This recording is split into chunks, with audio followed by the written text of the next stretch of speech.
네, 여러분 안녕하십니까? 본격 밀리터리 팟캐스트 밀떡 시작합니다. 반갑습니다. 고현준입니다. 안녕하세요. 국방전문 박찬준입니다. 안녕하세요. 놀러온 정명섭 작가입니다. 네. 자, 오늘 저희가 이야기 나눠볼 내용이 일단 제가 모르는 말이 적혀 있어서요. 영어네요. 네. 영어. 네. KDDX. 일단 이거부터 설명해 주세요. 뭐예요? 차세대 차기 구축함입니다. 대한민국 구축함을 말하는 건데요. 이번 그 마덱스에서 KDDX를 양사 HD 현대에서도 네. 전시를 했고요. 하나오션에서도 하나오션에서도 전시를 했습니다. 이렇게 양사가 자기들만의 개념 설계된 것들을 전시를 했는데 사실 2024년 내년부터는 본격적으로 설계에 들어갑니다. 상세 설계에 들어가는 정도고 이것은 대한민국의 항모 전단을 구성하기 위한 그러한 방편으로 18척이 구축이 돼야 되거든요. 지금 그 중에 하나의 일환으로 6척 구축을 하기 위한 그런 계획인데 중요한 거는 그 위에 달린 통합 마스트가 중요하죠. 통합 마스트가 왜 중요하냐? 항공기도 이제 스텔스 하지 않았습니까? 예. 그 전투함에서의 스텔스의 그 끝판왕은 사실은 통합 마스트에 있죠.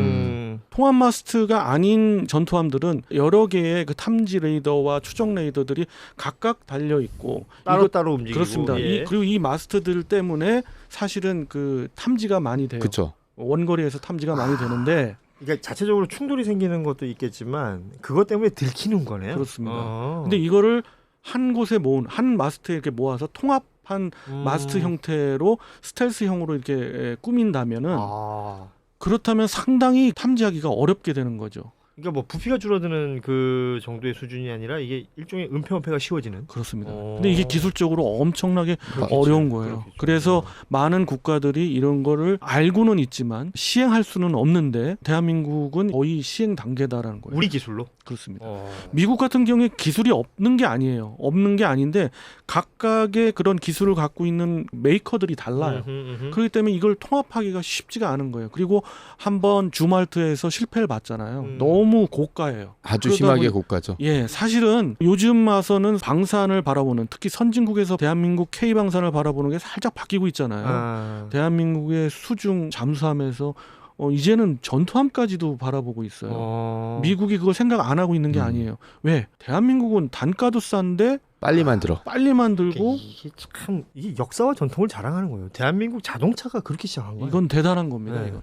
그러니까 미국에서 한국차 그때 당시 뭐 현대차밖에 없었을 테니까 그렇게 생각했다는 거예요. 싼 차. 그러다가 이제 점점 성능이 좋아지는 거 아니에요?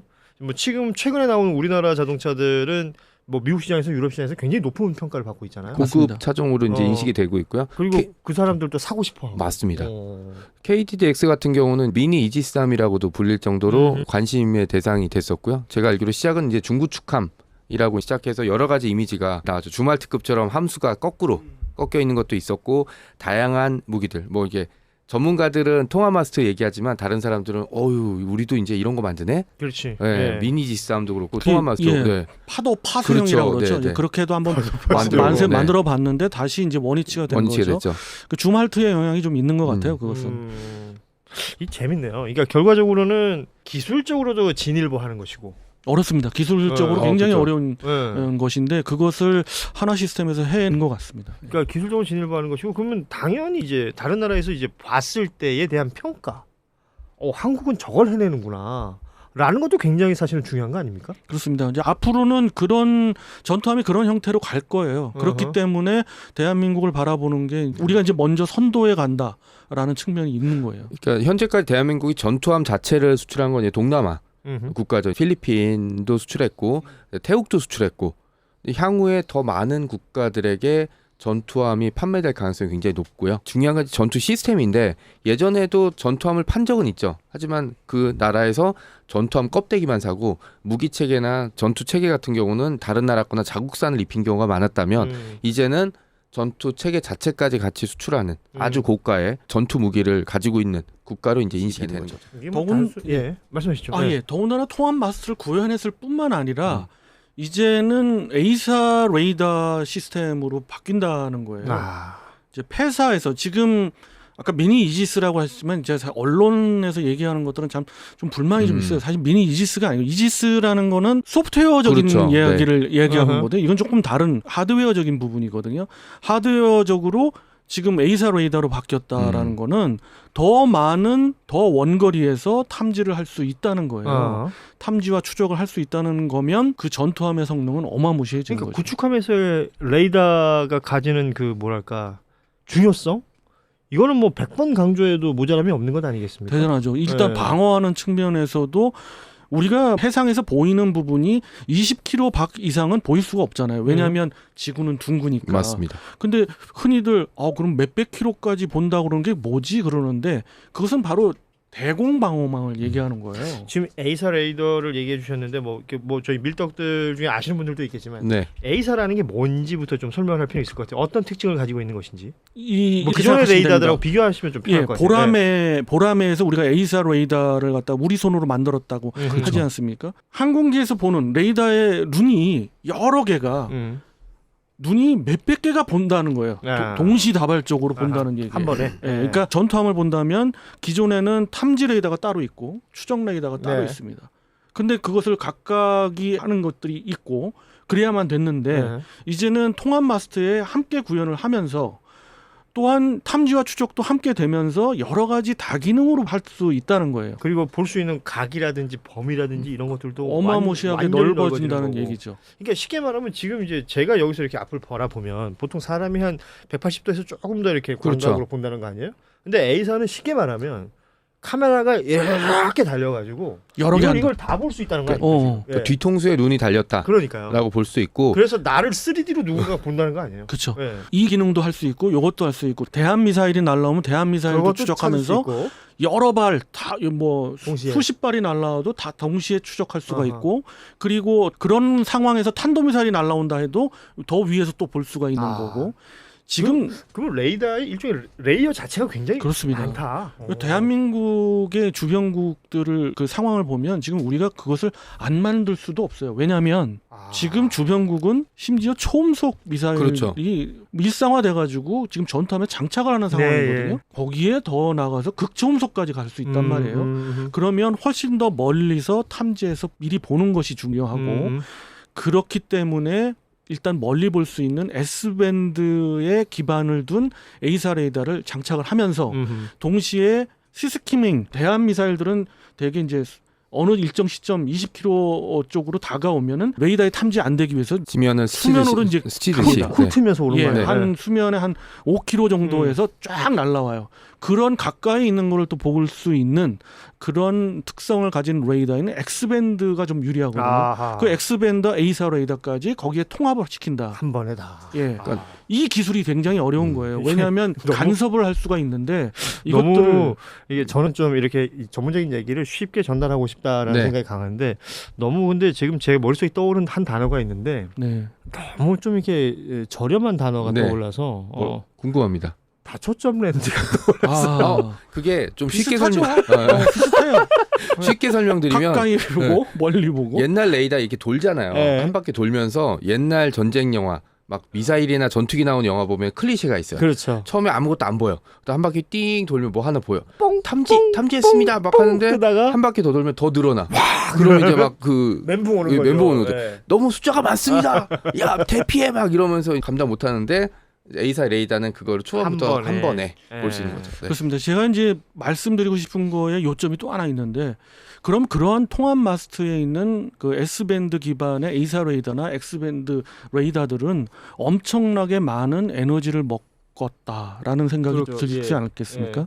전기예요. 말하자면 전기 에너지가 엄청나게 필요한데 보통 전투함에서 한 70% 가까이를 요즘은 레이더들이 다 먹습니다.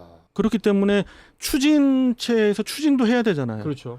그러니까 결국 추진 기관, 추진 그 시스템들이 중요하다는 거예요. 그렇지. 이게 어찌됐건 한정된 에너지로 이걸 나눠서 써야 되는 거 아니에요? 그렇죠. 그런데 레이더가 중요하다는 건 알겠는데 거기서 다 뺏어 가면 구축함 자체가 이제 기동력이 딸릴 것이고. 그렇습니다. 근데 이것까지 극복해내는 게 진정한 기술이네요. 그렇습니다. 그래서 요번 마덱스에서 뭐 많이들 보셨습니다마는 추진 기관이 이제는 전기 통합 전기 추진으로 가겠다. 그게 그 얘기네. 모든 시스템을 전기 에너지를 집중해서 일으켜 가지고 상당히 큰 전투함을 만들 때마다 그런 에너지들을 갖다가 모아서 한꺼번에 이러면 굉장히 파급효과가 큽니다. 그러니까 통합 전기 추진이라는 게 이것 따로 레이더 따로가 아니네요. 말하자면. 그렇습니다. 그래서 그래서 한 번에 갈 수밖에 없네요. 그렇습니다. 네. 그렇기 때문에 레이저 무기 체계도 그렇죠. 전투함에 장착을 할 수가 있는 그런 기반이 될 수가 있는 거예요. 전력을 감당할 수 있으니까. 예, 예. 네. 현재의 추진 기간은 하이브리드까지입니다. 예, 근데 이걸 통합 전기 추진으로 가는 거를 비교적 저렴한 가격에 선도할 수 있는 모멘텀이나 그 모델을 보인 게 이번 마덱스예요. 그렇기 예. 때문에 전 세계에서 좀 집중해서 보고 있는 거예요. 이건 다른 국가들이 봤을 때도 그러니까 전기로 통합 추진한다라는 건 거스를 수 없는 방향이잖아요. 네, 맞습니다. 지금 하이브리드까지 왔다는 것도 하이브리드가 나온 이유도 사실은 거기 있는 거 아니겠습니까? 맞습니다. 과거에 뭐 디젤만 갖고는 답이 안 나오니까. 그렇죠. 그럼 이게 통합 전기로 간다는 건 이거를 선점한다는 것이 가지는 의미도 굉장히 클 것이고. 그렇습니다. 아, 이거 멋있네요. 또 생각해보니까. 대한민국이 전기 배터리 강국이에요. 그러니까 한국이니까 할 수 있는 일이 되는 거네요. 그런 기초 기반의 기술들이 과제로 계속해서 올라오고 있는데 하나 중요한 게 저번 핵 추진 잠수함이 우리가 가능할 수 있겠다라고 제가 얘기했던 기반 기술의 하나였던 그 추진 전동기를 지금 현재 있는 전동기의 2배 수준으로 늘리는 그런 것.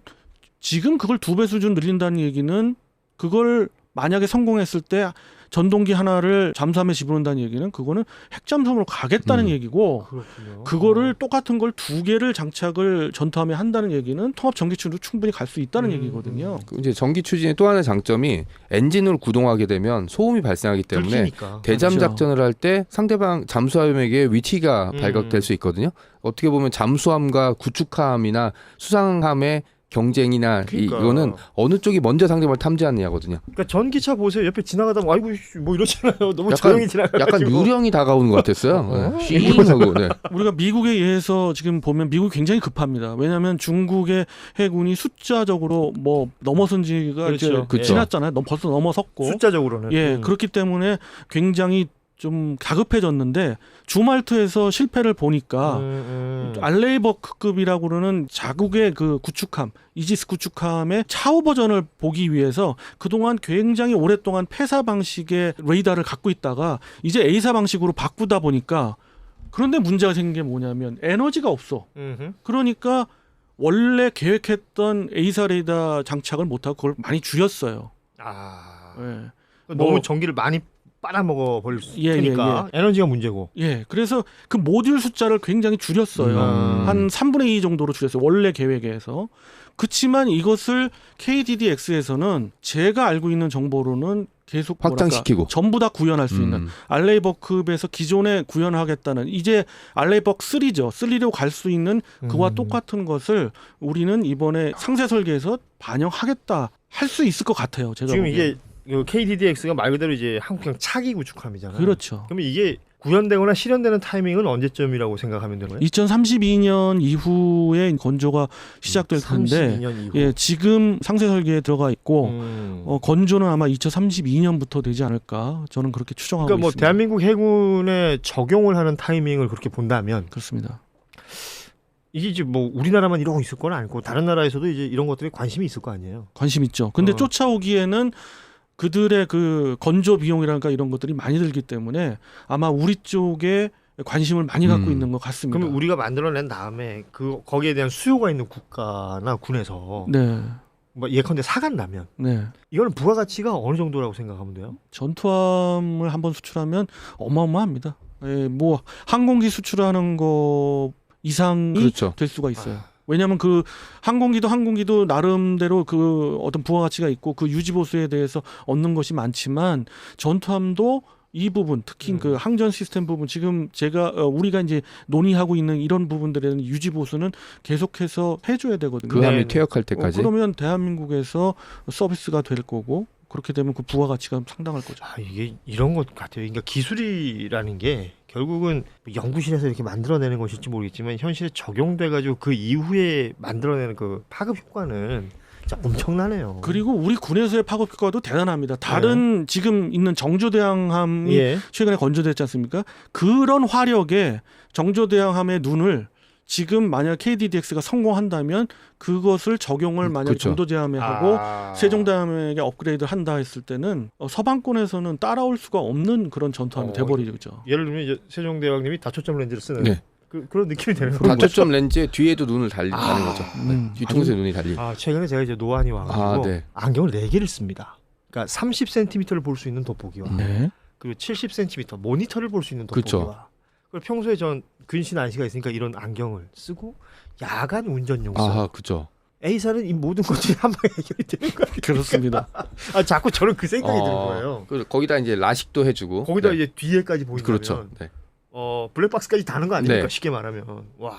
이게 보라매의 엑스밴드 에이사 레이더를 개발한 거에 대한 파급 효과가 이렇게까지 그렇죠. 들어가는 그러네요. 겁니다. 그러니까 국산화라고 하는 정책이 중요한 게 이 부분이죠. 네. 예를 들어서 전투기에 A사 레이더를 그냥 사왔으면 어허. 꿈도 못 꾸는 거죠, 이건. 왜냐면 뜯어볼 수가 없으니까. 그렇죠. 그렇습니다. 야, 이게 재밌다. 그러니까 대한민국 해군이 꼭 2032년이 되어서 이게 빵 하고 나타나는 것이 아니라 기존에 있는 함정에도 적용을 하면서 업그레이드가 자연스럽게 될 것이고 가능합니다. 예. 그러면 그것들이 또 하나의 어떤 모델이 될 수도 있는 거 아니겠어요? 그렇습니다. 예. 뭐 다른 국가에서도 아주 뭐 이런 표현 좀 그렇지만 침을 흘리면서 볼 수밖에 그럼요. 네. 그런 내용이 될 것 같습니다. 결국은 뭐 육해공 뭐 다 마찬가지입니다만 해군이 가지는 그 상징성이라는 게 있잖아요. 대양을 향해서 바다를 제패하는 자가 네. 세계를 제패할 것이다. 그런 것들로 봤을 때는 이 KDDX 음흠. 굉장히 인상적이네요. 저는 상징성뿐만 아니라 어떤 한 국가의 군사력에 맞습니다.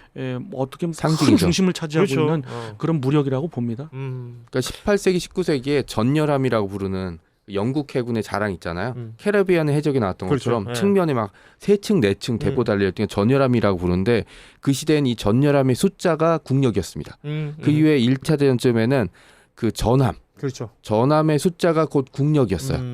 그리고 지금은 제가 보기에는 이지스함이 곧 국력입니다. 현재로서는 여기에서 우리 해군이 이제 뭐 2032년 얘기를 해주셨지만 그때까지 발전해가는 과정들 함께 보면서 또 뭐 내용이 있으면 저희가 또 다루도록 하겠습니다. 네. 오늘 재밌었고요. 밀떡 여기서 마무리합니다. 여러분 다음 시간에 뵙겠습니다. 고맙습니다. 안녕히 계세요.